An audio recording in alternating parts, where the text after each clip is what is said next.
Hello everyone, आप सभी का हमारे चैनल पे स्वागत है बच्चों।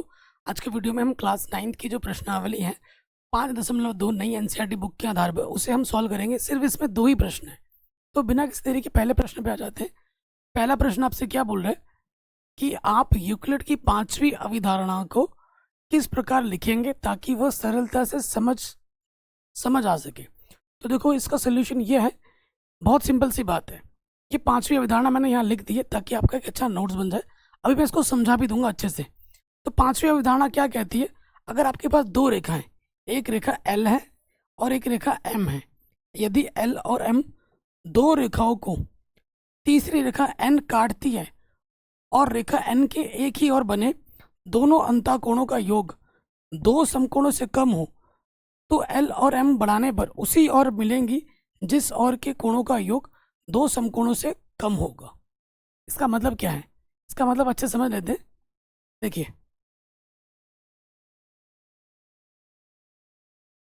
मैं आपको समझाता हूँ क्या बोला गया। अगर आपके पास 2 रेखा है, एक रेखा ये एल है और एक रेखा मान लेते हैं ये एम है, ठीक है।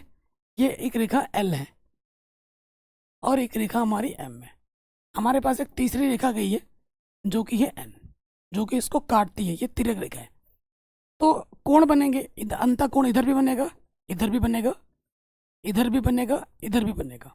इन कोणों का मैं नाम दे देता हूँ, जैसे कि ये 1 2 3 4 कोणों का नाम दे दिया। यदि कोण 1 और कोण 2 को जोड़ने पर अगर ये कोण 180 अंश से छोटे बनते हैं, 2 समकोण का मतलब क्या हुआ, 180 से कम। अगर 1 और 2, ये 2 अंतःकोण है ना इधर, अगर इन दोनों कोणों को मैं जोड़ रहा हूँ और जोड़ने पर ये 180 से कम आ रहे हैं, तो जिधर कम होगा, तो अगर इस रेखा को मैं आगे की ओर बढ़ाऊंगा ना, अगर ये रेखा आगे की ओर बढ़ाऊंगा तो ये रेखा आगे चलकर कहीं पर जाके मिल जाएंगी। मतलब जिधर कोणों का योगफल 180 से कम होगा, रेखा उधर जाके मिलेगी। अगर 180 से बड़ा होगा तो उधर नहीं मिलेगी। मान लेते हैं कि कोण 3 और कोण 4 को मैंने जोड़ा, इसको और इसको जोड़ा, इसका जो मान है वो 180 से बड़ा आ जा रहा है, ठीक है। तो रेखाएं इस तरफ कभी भी नहीं मिलेंगी, ये ऐसे फैलती रहेंगी। और जिधर कम हो जाएंगी, जोड़ने पर 180 अंश से कम आ रही है, अगर रेखा को आगे बढ़ाओगे तो आगे चल के कहीं पर मिल जाएंगी।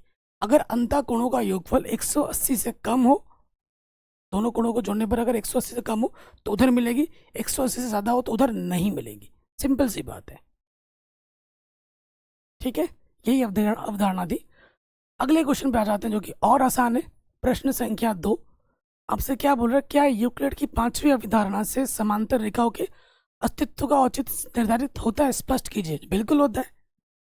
देखिए आपके पास क्या है, ये रेखाएं हैं, ये एल रेखा, ये एम रेखा है, इसके बीच का कोण 1 2 3 4 है, ठीक है। अगर अगर अगर देखो, सिंपल सी बात है, जब ये रेखा एन इसको काटेगी, अगर यहाँ पे ये जो अंतःकोण है, कोण 1 और कोण 2 को अगर मैं जोड़ दूं और जोड़ने पे पूरा पूरा 180 आ जाता है, पूरा पूरा 180 आता है, या कोण 3 या कोण 4 को अगर मैं जोड़ूं और जोड़ने पर पूरा पूरा 180 आता है, तो फिर वो दोनों जो रेखाएं होंगी, ये रेखा जो एल हो और ये जो एम है, ये दोनों रेखाएं क्या होंगी, समानांतर होंगी। कैसी होंगी, समांतर होंगी। ये क्या कहती है, यदि एल और एम दोनों रेखाओं को तीसरी रेखा एन काटती है, तो एन की एक ही ओर बने, 1 और 2, और इधर एक ही ओर कौन सा बना, 3 और 4, वही चीज मैंने यहाँ लिखी है। एक ही ओर बने दोनों अंतःकोणों का योग 2 समकोण हो, 2 समकोण होने का मतलब है 180 हो, तो एल और एम रेखा एन की एक ही ओर नहीं मिलेंगी, एक और नहीं मिलेंगी, क्योंकि एग्जैक्टली 180 है। एक और कब मिलती है, जब 180 एन से कम होता है, तो ये नहीं मिलेगी। एक पूरा पूरा 180 होने पर दोनों रेखाएं क्या हो जाएंगी, समांतर होंगी, और वो रेखाएं कभी भी आपस में नहीं मिलेंगी। ये आप लिख दोगे। तो ये 2 छोटे से प्रश्न थे और ये इससे आपकी प्रश्नावली यहीं समाप्त हो जाती है। बाकी 5.1 मैंने ऑलरेडी पढ़ा रखा है और पूरी गणित मैंने ऑलरेडी पढ़ा रखी है क्लास 9 की। प्लेलिस्ट की लिंक्स में डाल दूंगा डिस्क्रिप्शन पे। बाकी किसी प्रकार की वीडियो की ज़रूरत हो, सामाजिक विज्ञान वो भी मैं पढ़ाता हूँ, आप हमें कमेंट करके बता सकते हैं। बाकी अपना ख्याल रखिए, मिलते हैं आपसे नए वीडियो में। जय हिंद।